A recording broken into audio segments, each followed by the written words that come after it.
저는 미국에 유학을 와서 교회에 처음 나오게 됐습니다. 제가 교회에 처음 나오게 됐을 때요, 교회에서 쓰는 그런 단어들과 언어들이 참 생소했어요. 그 중에 하나가, 교회에서는 사람들을 형제님, 자매님이라고 부르잖아요. 저는 그것이 마치 북한에서 동지, 동무라고 부르는 것처럼 되게 손발이 오그라들었어요. 그리고 교회에서는 승리하세요, 오늘도 직장에서 승리하세요, 이런 말씀을 하잖아요. 근데 그것이 마치 저에게 어디 싸우러 가나 왜 자꾸 승리하라고 그러지? 라고 느껴졌어요. 그렇게 어색하고 이상한 말 중에 하나가 영접이라는 단어였어요. 제가 교회에 처음 나가게 됐을 때 한 리더분이 저에게 와서 저에 대해서 이것저것 물으시다가 자매님, 예수님을 영접하셨습니까? 라고 물으셨어요. 그때 당시는 제가 영접이라는 단어를 처음 들었을 때였어요. 그래서 그 순간 영접이 뭐지? 라고 머리를 막 굴리다가 생각난 것이 영접실이었어요. 영접실이 손님을 맞이하는 방이라는 뜻이잖아요. 그래서 저는 그 말이 교회에 처음 나왔으니까 예수님을 한번 만나볼래? 예수님을 한번 알아가 볼래? 라는 뜻인 줄 알고 네 라고 대답했습니다. 근데 그 리더분이 당황하셨어요. 그 리더분이 보시기에도 제가 예수님을 영접할 만한 사이즈가 그때 당시에 아니었던 거죠. 그래서 제가 그 리더분께 예수님을 영접하는 것이 무엇입니까? 라고 다시 물었던 기억이 있습니다. 오늘 본문은요, 사마리아 여인이 예수님을 영접하는 내용입니다. 이 당시 이 여인이 살았던 사마리아는 북이스라엘이 아수르에 의해서 망하면서 많은 이방 민족들이 이곳 가운데 정착하고, 또 그래서 이곳에 남아있던 유대인들과 결혼을 통해서 많은 혼혈인이 생겼어요. 그래서 신앙의 순수성, 혈통을 중요하게 생각하던 유대인들은 이곳 사람들을 멸시하고 천대했습니다. 그래서 유대인들은 당시 이 지역을 지나가지도, 또 이 지역에 있는 사람들과 말을 섞지도 않았어요. 예수님이 이 지역에 찾아가서 이 여인을 만났다는 것은 우연히 이루어진 것이 아니라 예수님이 이 지역 가운데 또 이 여인을 만나서 하고자 하셨던 일과 계획이 있었던 것이죠. 오늘 본문을 살펴보면요, 이 사마리아 여인 가운데 많은 문제와 많은 갈급함이 있었다는 것을 우리는 알 수 있습니다. 저는 오늘 이 본문 말씀을 통해서 예수님을 만남으로 이 여인이 어떻게 회복되었는가에 대해서 나누고자 합니다. 첫 번째입니다. 사마리아 여인의 정체성이 회복되었습니다. 제가 결혼을 준비하면서 꽃을 굉장히 많이 알아봤는데요, 이 꽃이 홀세일 같은 곳에서 사면은 한 20불 정도 하는 꽃이 꽃가게에서 사면 한 10불에서 20불 정도가 더 붙고, 이 꽃에 웨딩이라는 단어가 붙으면요, 그때부터는 그 가격이 부르는 게 값이 되더라고요. 사실은 그 꽃이라는 본질 자체는 변하는 것이 아니지만 이 꽃이 어디서 팔리냐, 누구에게 팔리느냐, 어디에 있느냐에 따라서 그 가치가 변하게 되는 것이죠. 그런데 이런 가치 기준이요, 비단 상품에만 적용되는 것이 아니라 사람에게도 적용됩니다.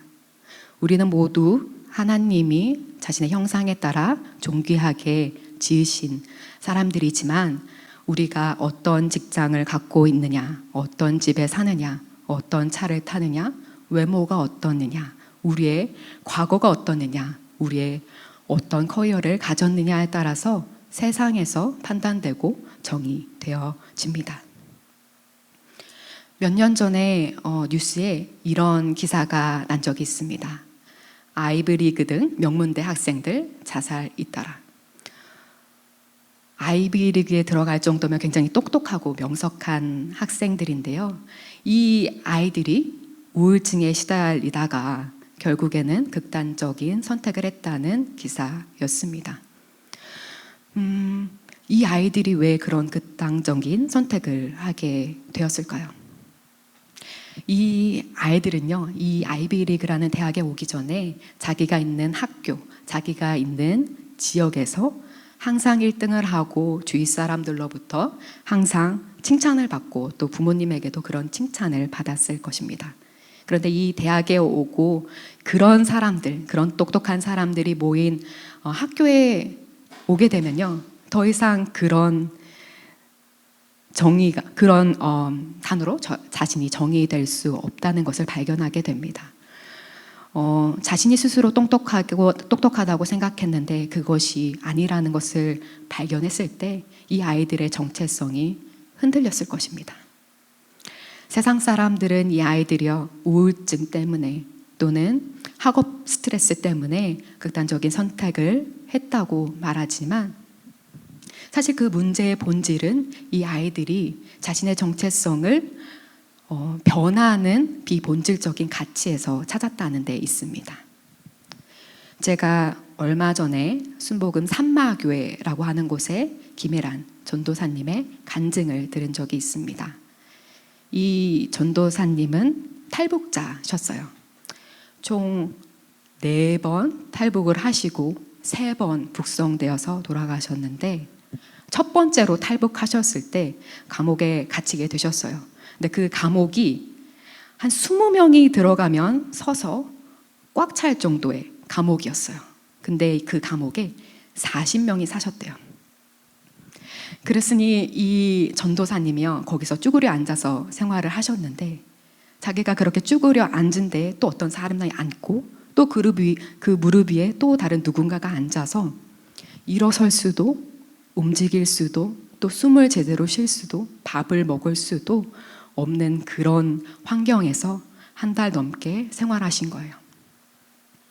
이 감옥에서의 시간이 이 전도사님에게 트라우마가 되었고 또 탈북해서 중국에서 쫓기는 상황 가운데 늘 두려움과 늘 불안감에 쫓기면서 이 전도사님이 내가 누구지? 내가 왜 이런 일을 겪어야 하지? 도대체 나는 왜 살아야 하지? 그런 고민을 하시게 되시다가 결국 우울증이 오고 자살 충동까지 오시게 된 거예요. 그렇게 탈북하고 북송되기를 반복하다가 이 전도사님이 4번째 탈북하셨을 때 교회에 살게 되셨어요. 근데 교회란 곳이 수요 예배를 드리는 수요일, 또 주일 예배를 드리는 일요일 말고는 할 게 없잖아요. 그래서 이 전도사님이 성경을 읽게 되신 거예요. 또 성경을 읽고 목사님이 하시는 말씀을 듣고 거기 있는 기도문을 읽으면서 말씀은 들으면서 난다고 이 전도사님이 하나님을 영접하게 되셨어요. 하나님을 영접하고 이 전도사님 가운데 가장 먼저 일어난 변화가 정체성의 전환이었습니다. 탈북해서 중국에서 사시면서 국적도 또 신분도 없이 나는 누구인가? 나는 왜 북한 사람으로 태어났지? 나는 누가 케어해 주지? 나는 누가 사랑해 주지? 나는 왜 살고 있지? 라는 그런 고민을 하던 이 전도사님이요, 하나님을 만나시고 하나님이 나를 사랑하신다는 것을, 또 하나님이 내 삶 가운데 계획과 의도가 있다는 것을 깨닫고 나서요, 그 정체성이 회복되셨어요. 그 정체성이 회복되시고 나서 이 전도사님이요, 복음을 통해서 스스로를 살리시면서 또 많이 가졌고 많이 배웠지만 우울증과 또 공황장애로 고통받는 사람들에게 복음을 전하고 사람을 살리기 시작하셨습니다.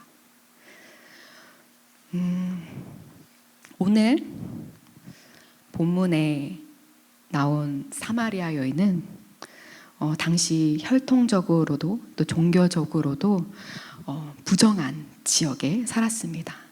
또 이때 당시의 여자는요, 남자들보다 더 부정한 사람으로 취급되었고 이 사마리아 여인에게는 5명이나 되는 남편이 있었기 때문에 그 여자들 가운데서도 부정한 사람이라고 취급되었을 거예요.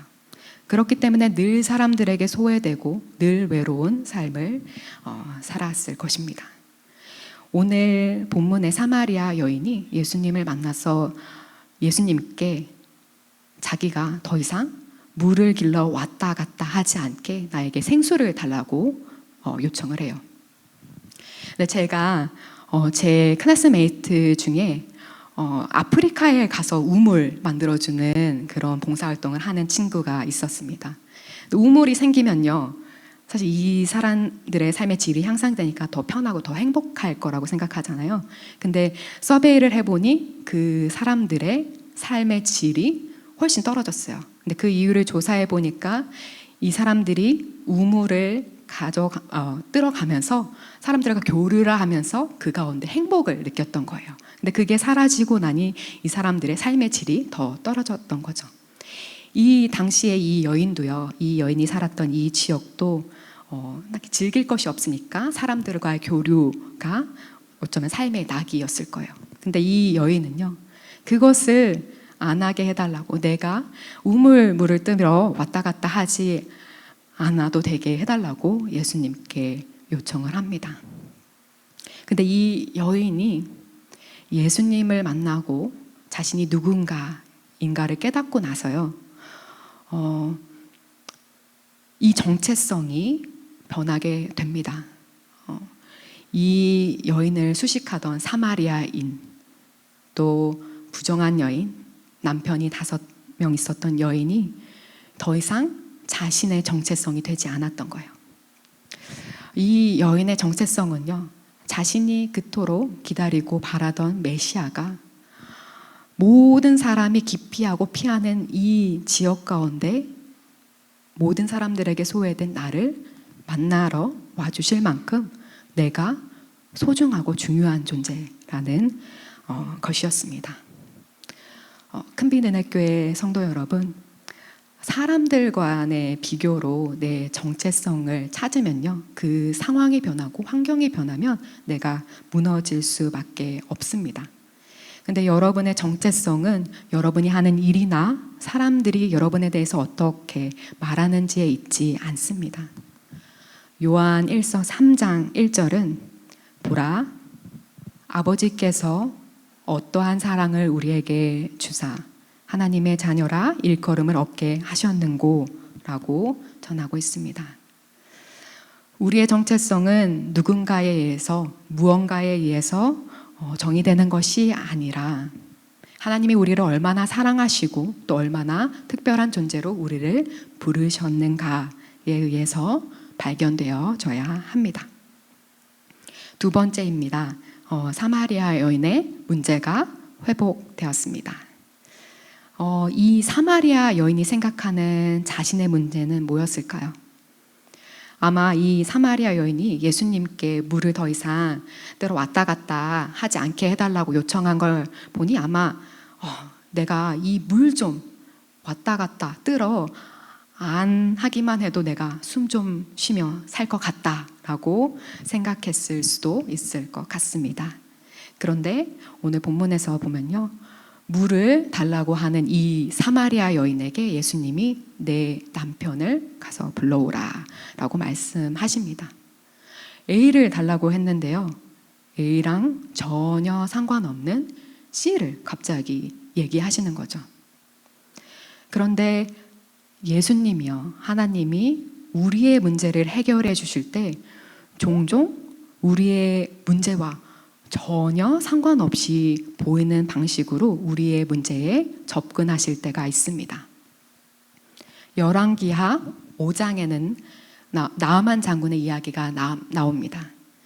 나아만 장군은 문둥병을 가지고 있었어요. 이 문둥병을 치유해달라고 하나님께 요청했을 때 엘리사를 통하여 나아만 장군에게 요단강에 가서 7번 씻으라고 명령하십니다. 근데 요단강이요, 깨끗한 물이 아니었어요. 이때 당시 작은 흙이 퇴적해서 쌓인 곳에 만들어진 강이라서요, 그 강이 흙탕물이었어요.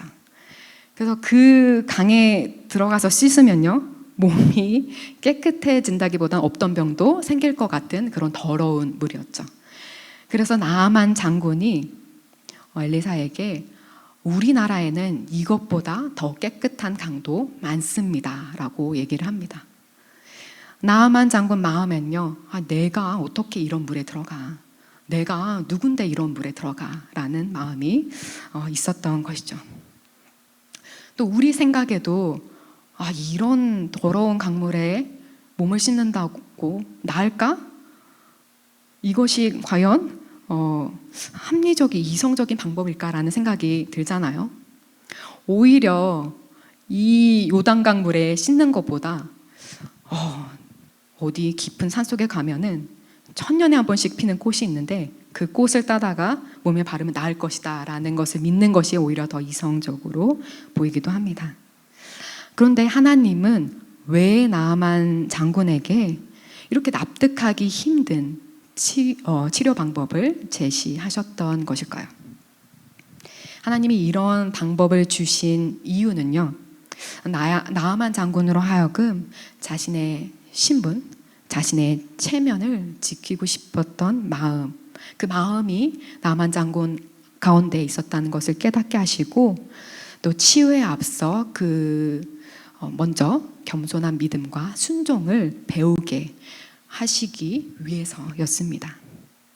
나아만 장군 생각엔 문둥병이 자신의 문제였지만 하나님이 보시기엔 나아만 장군의 불순종이 문제의 본질이었던 것이죠.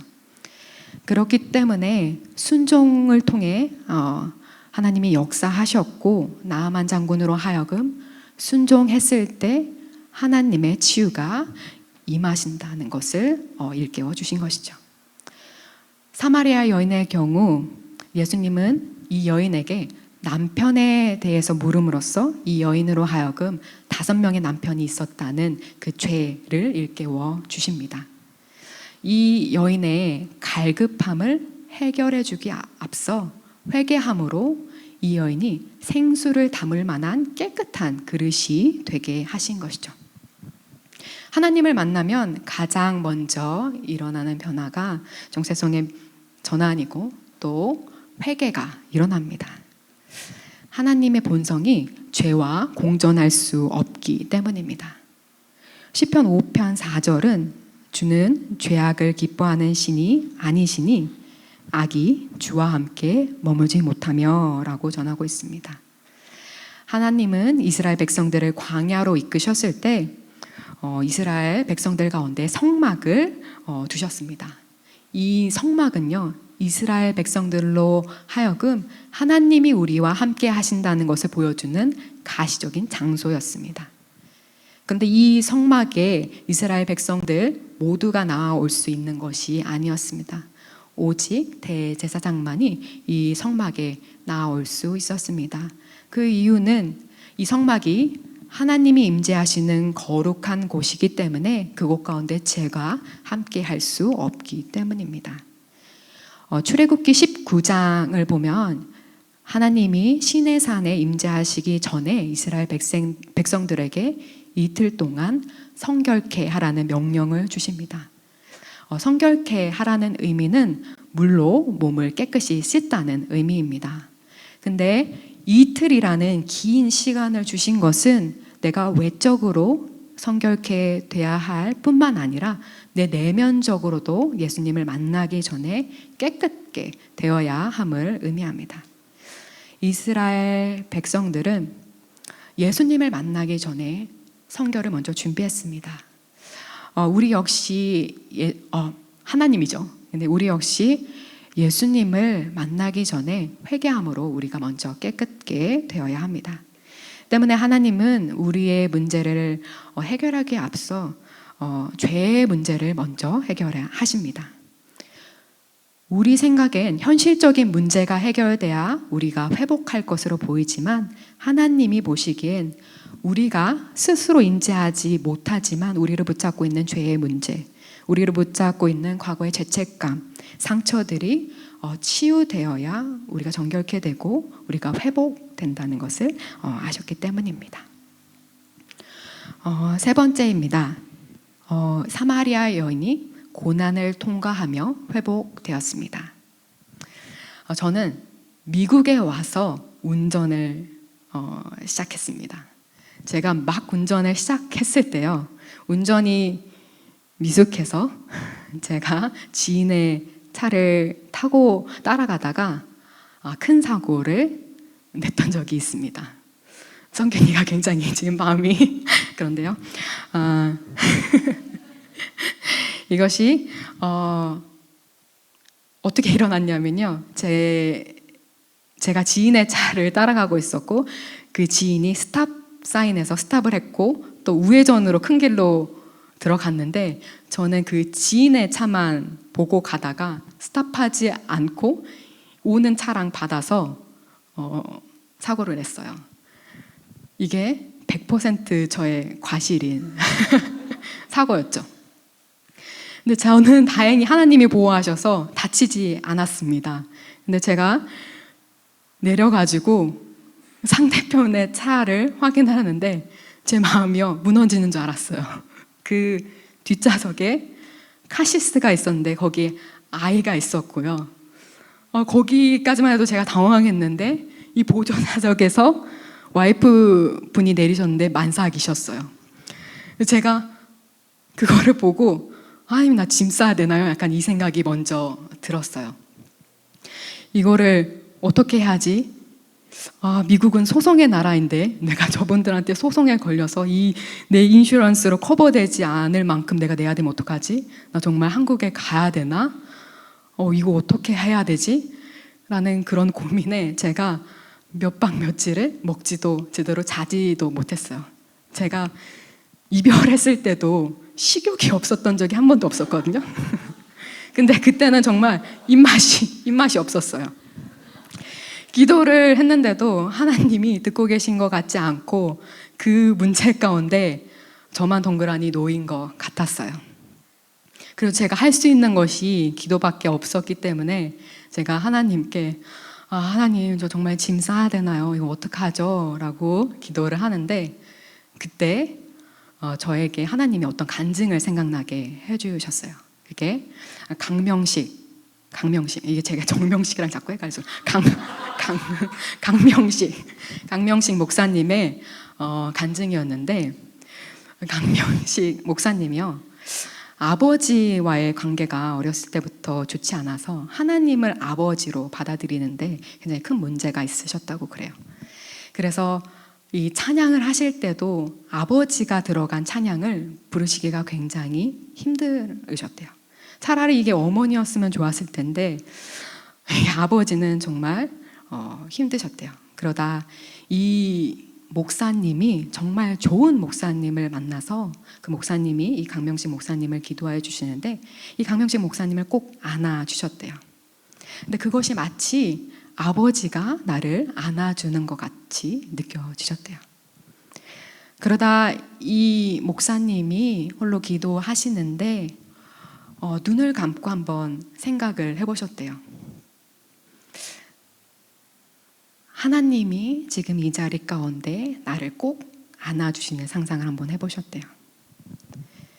근데 그때 성령 하나님이 이 목사님 가운데 임재하셔서요, 정말 하나님이 나를 안아주는 것처럼 느껴지게 하셨고, 또 이 목사님 가운데 아버지에 대한 상처와 분노와 원망이 치유되게 하셨다는 그런 간증이었습니다. 제가 그 간증이 생각나면서요, 저도 하나님이 느껴지지 않았고 하나님이 그 기도 가운데 하나님이 내 기도를 듣고 계시나 이렇게 생각했지만 하나님이 이 방 가운데 나와 함께 계시고 하나님이 지금 나를 꼭 안아주고 계시다는 상상을 한번 해봤어요.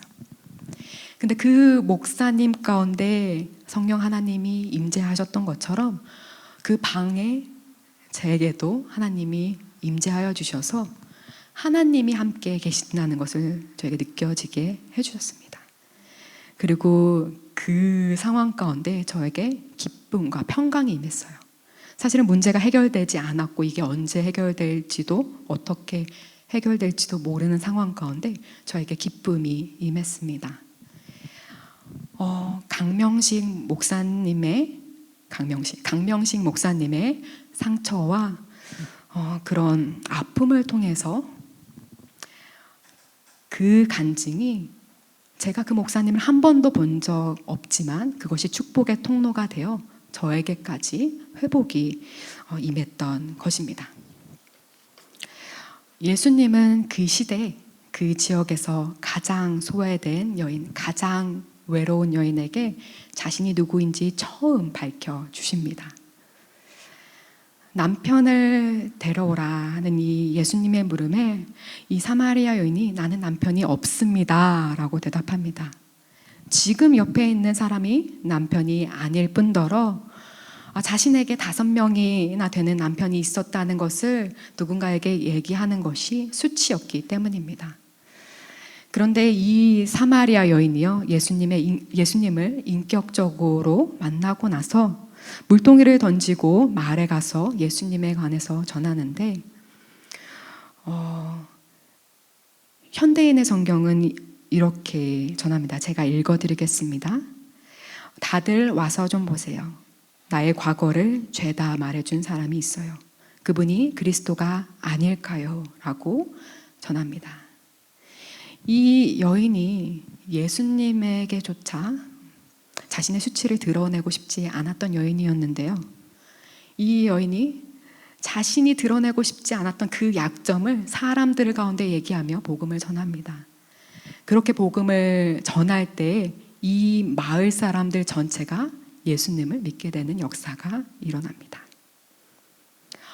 헨리 나우에는 상처 입은 치유자란 저서에서 크리스천이란 치유의 사역자로 부르심을 받은 자들이다. 나의 상처가 다른 사람에게 생명이 된다 라고 말했습니다. 우리는 살면서 여러 종류의 상실, 아픔, 고난을 경험합니다. 이런 문제를 만났을 때 우리는 그 문제를 회피하거나 도망치거나 이 문제를 빨리 해결하려고 합니다. 그런데 헨리 나우에는 이 인생에서 만나는 문제들을 우리가 피하고 도망치는 것이 아니라 그 문제를 직시함으로 이 문제를 통과해야 한다고 우리에게 전합니다. 헨리 나우에는 하버드에서 교수님으로 학생을 가르치던 분이었습니다. 그런데 학생을 가르치는 것에 자신의 소명이 없다는 것을 깨닫고 이분이 정신지체 사역, 장애자들 공동체로 들어가 영성 지도자로 일을 하시게 됩니다. 이분이 그곳에서요, 글도 읽을 수 없고 자신의 몸 하나도 스스로 어떻게 할 수 없는 분들이 예수님을 원망하는 것이 아니라 하나님은 내가 어떻게 하면 다른 사람들을 도울 수 있습니까? 하나님, 나에게 이런 고난을 통해서 나에게 어떤 것을 깨닫게 하기를 원하십니까? 라고 기도하는 분들을 본 거예요. 그분들을 통해서 이 헨리 나우엔이 진정한 회복이 무엇인지 깨닫습니다.